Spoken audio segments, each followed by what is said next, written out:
మా రాయలసీమలో సాగునీరు తాగునీరు అందుతున్నాయి అంటే అపర భగీరథుడు చంద్రబాబు నాయుడు గారు, పరిశ్రమల సృష్టికర్త చంద్రబాబు నాయుడు గారు.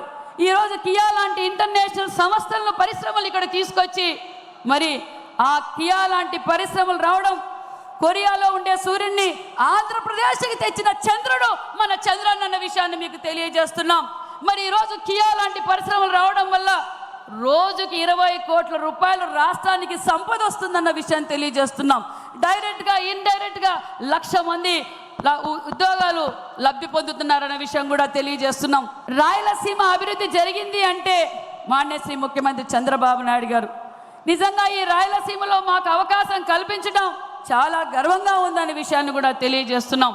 మరి అంతేకాకుండా మరి నేను రాయలసీమ బిడ్డ అని పులివెందల ఎమ్మెల్యే గారు ఆ పులివెందల్లో కూడా అభివృద్ధి చేయకపోతే మనకు పార్టీలకు మతాలకు ప్రాంతాలకు అతీతంగా ఈరోజు ఈ 10 నెలల్లో అభివృద్ధి జరుగుతుందన్న విషయం కూడా మీకు తెలియజేస్తున్నాం. కాబట్టి ఇది బీసీల పార్టీ, బడుగు బడిహీన వర్గాల పార్టీ, మహిళలను చేదోడు వాదాడుగా ఉండే పార్టీ. ఇది స్త్రీ శక్తి కోసం అహర్నిశలు కష్టపడే నాయకుడు మన చంద్రన్న, మన యువగళం అధినేత నారా లోకేష్ బాబు గారని తెలియజేస్తూ